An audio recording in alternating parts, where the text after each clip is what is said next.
Hi, my name is Kelsey. We are learning about nouns. A noun is a person, place, or thing. I took a picture of a person, place, and thing. A person is Mrs. K, a place is bathroom, and a thing is a teddy bear.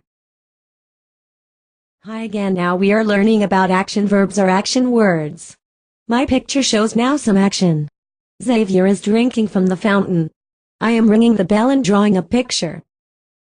Hi again. Now we are learning about adjectives. An adjective is a word that describes a noun.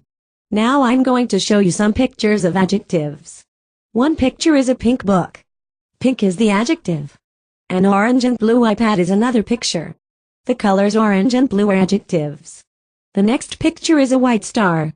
White is the adjective. My last picture is an American flag. American is the adjective.